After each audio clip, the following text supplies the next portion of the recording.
Good morning student. आज हम लोग शुरू करेंगे क्लास 10th का चैप्टर फर्स्ट वास्तविक संख्या। एक्सरसाइज है 1.3। 1.3 एक्सरसाइज का फर्स्ट क्वेश्चन हम लोग कर चुके थे। सेकेंड क्वेश्चन भी है जो क्वेश्चन फर्स्ट के ही जैसा है। आज जो हम लोग देखने वाले हैं क्वेश्चन नंबर 3। क्वेश्चन नंबर 3 क्या कहता है कि सिद्ध करें कि 1/√5 क्या है, एक परिमेय संख्या है। तो तरीका वही रहने वाला है, थोड़ा सा चेंज है।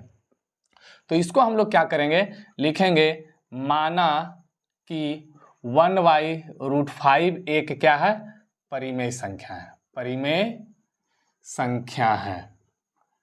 और जैसा ही 1/√5 को परिमेय संख्या मान लेंगे तो क्या हो जाएगा, ये p/q के बराबर हो जाएगा। चूंकि परिमेय संख्या का डिफिनेशन कहता है कि वैसी संख्या जिसे p/q के रूप में लिखा जा सके। तो यहां हम लिख सकते हैं 1/√5 बराबर p/q, जहां q जो होगा 0 के बराबर नहीं होगा। इसके साथ साथ एक चीज हम लोग और मानेंगे।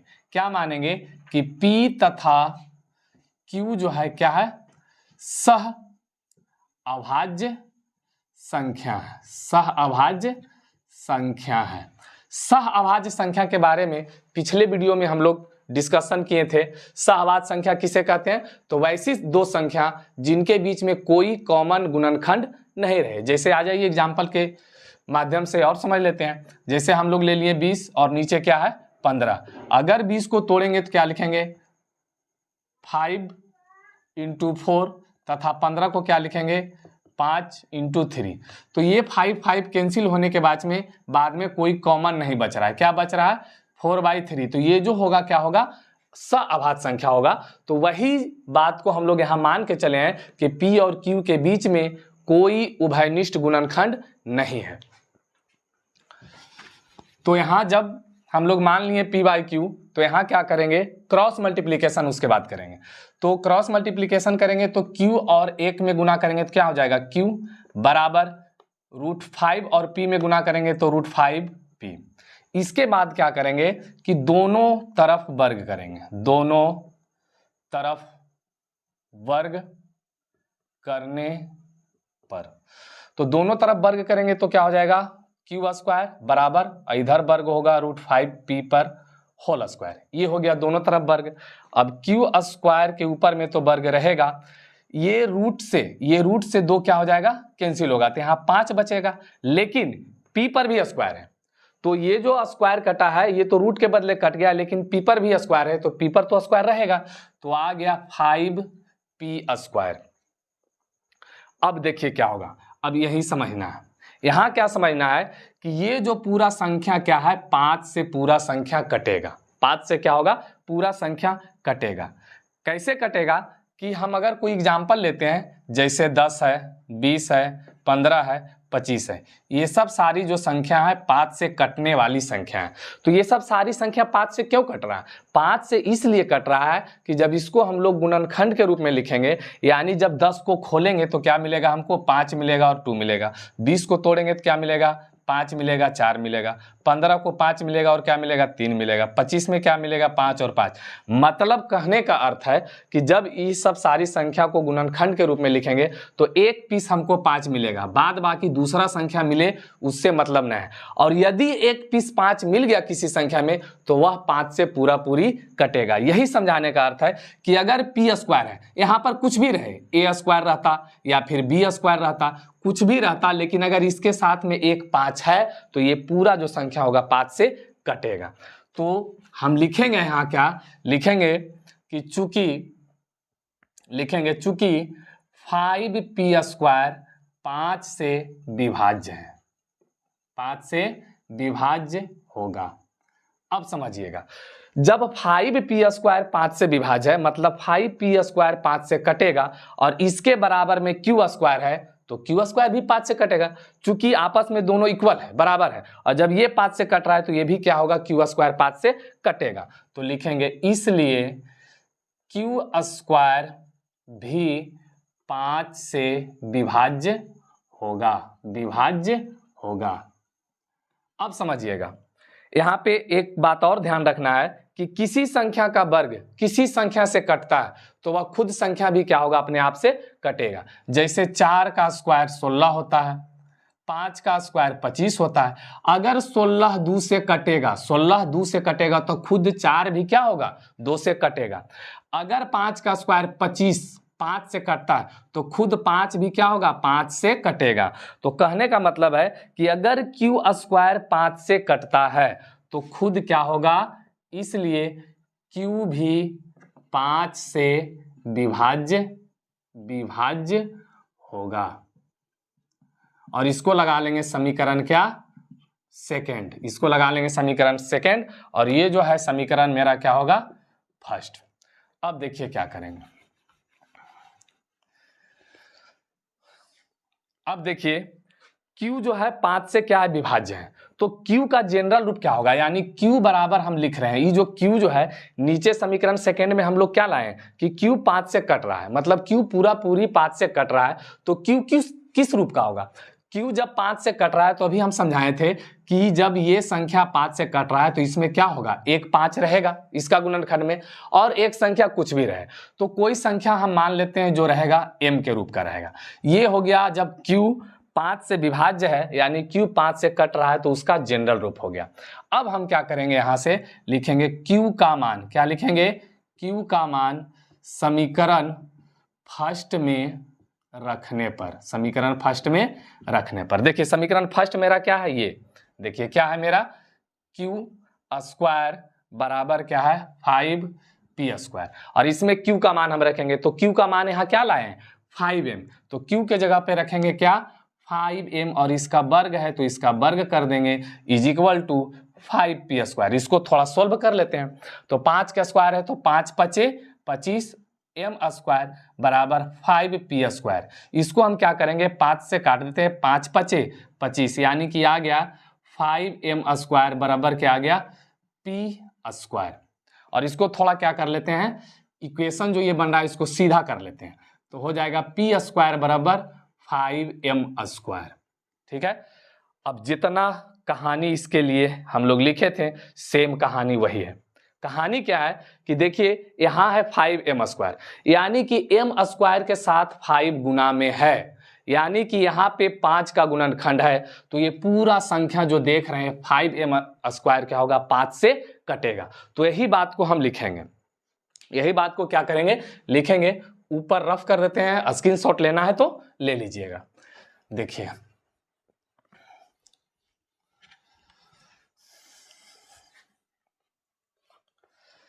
अब हम लोग क्या कर रहे हैं, यानी कि यहां जो संख्या है 5m स्क्वायर है, इसको लिखेंगे कि 5m स्क्वायर क्या है, लिखेंगे चूंकि 5m स्क्वायर 5 से विभाज्य होगा। 5m स्क्वायर क्या होगा 5 से विभाज्य होगा, और जब ये 5 से कट रहा है और इसके बराबर ये है तो p स्क्वायर भी क्या होगा 5 से विभाज्य होगा। तो लिखेंगे इसलिए p स्क्वायर भी 5 से विभाज्य होगा। फिर वही बात जो बताए थे, किसी संख्या का वर्ग किसी संख्या से कटता है तो खुद संख्या भी उससे क्या होगा कटेगा। तो जब p स्क्वायर 5 से कट रहा है तो खुद p भी क्या होगा 5 से कटेगा। लिखेंगे इसलिए p भी 5 से विभाज्य होगा, और इसको लगा लेंगे समीकरण थर्ड। अब देखिए शुरू में हम लोग क्या मान के चले थे, शुरू में हम लोग मान के चले थे कि P और Q क्या है सहअभाज्य संख्या है, मतलब P और Q के बीच में कोई भी उभयनिष्ठ गुणनखंड नहीं है। लेकिन समीकरण सेकेंड में मेरा क्या आया है, Q भी 5 से कट रहा है, मतलब क्या Q में भी 5 है और P भी 5 से कट रहा है, तो P में भी 5 का गुणनखंड है। इसका मतलब हम जो शुरू में मान के चले थे कि P और Q सहअभाज्य संख्या है, वह क्या है गलत आ गया, यानी कि क्या हो गया मेरा गलत साबित हो गया। यहां दोनों में 5 5 मिल रहा है, मतलब क्या ये सहअभाज्य संख्या ना है, और शुरू में हम लोग मान के चले थे कि P और Q क्या है सहअभाज्य संख्या है। तो यहां लिखेंगे अतः क्या लिखना है, अतः P तथा Q के बीच, P तथा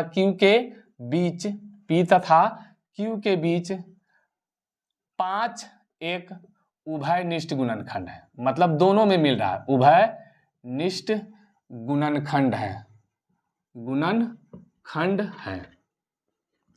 और जब Q और P के बीच में 5 उभयनिष्ठ गुणनखंड है तो हमारा जो मान के चले थे शुरू में वह क्या हो गया, गलत हो गया। अतः क्या लिखेंगे, हमारा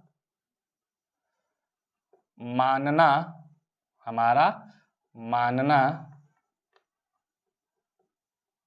गलत था। जो हम लोग माने थे वह क्या था, गलत था। इसलिए क्या लिखेंगे, इसलिए 1/√5 एक क्या है, अपरिमेय संख्या है, अपरिमेय संख्या है और नीचे लिख देंगे प्रूव्ड। इस तरीके से क्या होगा, इस टाइप का क्वेश्चन सॉल्व होगा। नेक्स्ट क्वेश्चन हमारा है क्वेश्चन नंबर 4। इसमें 3 क्वेश्चन दिया हुआ है, लेकिन एक क्वेश्चन हम कर लेते हैं, बाद बाकी आप लोग कर लीजिएगा। देखिए क्या कह रहा है इसमें कि सिद्ध करें कि 3√3 क्या है, एक अपरिमेय संख्या है। इसको भी वही रूल लगाएंगे, लिखेंगे माना कि 3√3 एक क्या है, परिमेय संख्या है। क्या है, एक परिमेय संख्या है। इसको हम मान के क्या चलेंगे, परिमेय संख्या। और जब 3√3 को परिमेय संख्या मान लेंगे तो ये क्या हो जाएगा, 3√3 बराबर क्या हो जाएगा, p/q, जहां q जो है 0 के बराबर नहीं है। और इस क्वेश्चन में क्या करेंगे, p और q को सअभाज्य नहीं मानना है, तो सारा रायता फैल जाएगा, सारा क्वेश्चन गलत हो जाएगा। इसलिए हम इसको क्या करेंगे, p और q को सअभाज्य नहीं मानेंगे इस क्वेश्चन में। अब देखिए यहां पर क्या करेंगे, यहां लिखेंगे हम कि √3 बराबर p/q है, और यहाँ पे ये गुना में है तो क्या हो जाएगा, ये भाग में हो जाएगा, यानी कि 3 इसके साथ गुना में हो जाएगा। ठीक है।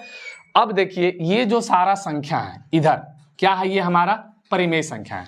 जैसे मान लिया जाए p/q है, ठीक है, और इसमें 3 हम गुना कर देंगे। जैसे समझिए यहाँ कोई संख्या लिए 3 और नीचे 5 है, 5 में 3 गुना कर देंगे तो 3/15 आएगा। तो क्या ये भी तो परिमेय संख्या है, यानी कि कहने का मतलब है p/q परिमेय संख्या है और इसके साथ 3 इधर आके क्या हो गया, गुना हो गया। तो इस पे कोई फर्क नहीं पड़ा, पहले भी p/q परिमेय था और अभी भी क्या आया, जब नीचे q के साथ 3 गुना हो गया तो भी क्या है, मेरा परिमेय संख्या है। अब देखिए इसको क्या करेंगे, लिखेंगे कि यहां दायां पक्ष, क्या लिखेंगे, यहां दायां पक्ष परिमेय संख्या है तथा बायां पक्ष अपरिमेय संख्या है। बायां पक्ष क्या है, अपरिमेय संख्या है, अपरिमेय संख्या है। देखिए यहां पर क्या आया कि जब दाहिना पक्ष जो मेरा है, यानी कि RHS क्या है, ये परिमेय संख्या है और इधर क्या है, परिमेय संख्या है। और ये क्या दिखा रहा है कि आपस में दोनों बराबर है। तो हम जानते हैं कि कभी भी परिमेय, ये हमारा परिमेय है और ये क्या, अपरिमेय, कभी भी परिमेय और अपरिमेय बराबर नहीं होता है। तो यहां पर लिखेंगे हम जानते हैं कि कभी भी परिमेय तथा अपरिमेय बराबर नहीं होते हैं। तो ये बराबर दिखा रहा है, क्यों बराबर, इसलिए दिखा रहा है कि इसको जो अपरिमेय था, 3√3 क्या था, अपरिमेय, और इसको हमने मान लिया क्या, परिमेय। एक ही काम किए हैं, वो भी काम क्या कर दिए हैं, गलत काम कर दिए हैं। तो इसलिए क्या, उलट का पुलट दिखा रहा है। तो इसको हम लोग परिमेय माने हैं, इसलिए यहां बराबर दिखा रहा है। और हम जानते हैं कि कभी भी परिमेय तथा अपरिमेय बराबर नहीं होता है, इसलिए लिखेंगे कि अतः हमारा मानना गलत था। हमारा मानना क्या था, गलत था। इसलिए क्या हो जाएगा, 3√3 एक क्या है, अपरिमेय संख्या, एक क्या है, अपरिमेय संख्या है, और नीचे लिखेंगे प्रूव्ड। इस तरीके से इस क्वेश्चन को सॉल्व करेंगे। आइए हमारा नेक्स्ट क्वेश्चन है क्वेश्चन नंबर 5। इसमें बहुत सारा क्वेश्चन दिया हुआ है, इसमें क्वेश्चन नंबर 5 का हम लोग पहला सॉल्व करेंगे, बाद बाकी जो भी क्वेश्चन है आप लोग देख लीजिएगा, क्वेश्चन एक ही जैसा है। क्वेश्चन क्या कहता है कि सिद्ध करें कि 6 + √2 क्या है, एक अपरिमेय संख्या है। इसको भी हम लोग क्या करेंगे, यानी कि मानेंगे कि 6 प्लस लिखेंगे, माना कि 6 प्लस √2 एक क्या है, परिमेय संख्या, एक क्या है, परिमेय संख्या है। और जब इसको परिमेय संख्या मान लेंगे तो 6 प्लस √2 इज इक्वल टू क्या हो जाएगा, p/q, जहां q जो है क्या है, 0 के बराबर नहीं है। और इसको क्या करेंगे, ये है √2 बराबर इधर क्या है, p/q, और 6 जो है इधर प्लस में है, बराबर के उस तरफ ले जाएंगे तो ये क्या हो जाएगा, माइनस में हो जाएगा। नीचे कुछ नहीं तो क्या है, 1। तो उसके बाद ये जो हम मेरा संख्या प्राप्त हो गया p/q माइनस 6, यह टोटल क्या है, परिमेय संख्या है। जैसे समझिएगा, अगर मान लिया जाए 5/2 है, यानी कि p/q के रूप में, तो p का मान है 5, q का मान है 2, तो इसमें यह क्या है, एक परिमेय संख्या है। और इसमें कोई भी संख्या आकर के घटाएंगे तो क्या होगा, भिन्न का घटाव निकलेगा। घटाने के बाद कुछ ऊपर बचेगा, कुछ नीचे बचेगा, और जो प्राप्त होगा वह भी क्या होगा, परिमेय संख्या होगा। यानी कि कहने का मतलब है कि p/q परिमेय संख्या था, और इसमें हम छो भी घटा देंगे तो क्या रहेगा, परिमेय संख्या ही रहेगा। उसके बाद हम लिखेंगे यहाँ कि यहाँ दायां पक्ष परिमेय संख्या है। दायां पक्ष क्या है, परिमेय, तथा बायां पक्ष क्या है, बायां पक्ष अपरिमेय। बायां पक्ष क्या है, अपरिमेय संख्या है। और हम लोग क्या जानते हैं कि कभी भी परिमेय और अपरिमेय बराबर नहीं होता है। तो लिखेंगे, हम जानते हैं कि कभी भी परिमेय तथा अपरिमेय बराबर नहीं होते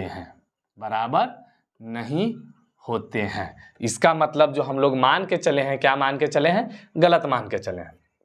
तो लिखेंगे, अतः हमारा मानना गलत था। हमारा क्या था, मानना गलत था। देखिए हम लोग क्या, जो संख्या अपरिमेय था उसको हम लोग परिमेय मान लिए। रिजल्ट क्या निकला कि अपरिमेय और परिमेय दोनों बराबर दिखा रहा है, जबकि कभी भी परिमेय और अपरिमेय आपस में बराबर नहीं होता है। तो हमने एक ही काम किया, जो अपरिमेय था उसको परिमेय मान लिया, और ये भी क्या किया, गलत किया। तो अतः हमारा मानना क्या था, गलत था। इसलिए 6 प्लस √2 एक क्या है, अपरिमेय संख्या है, अपरिमेय संख्या है। और नीचे लिखेंगे प्रूव्ड। अगर हमारा वीडियो समझ में आता है तो लाइक, सब्सक्राइब तथा बेल आइकन दबाना नहीं भूलेंगे। That's all.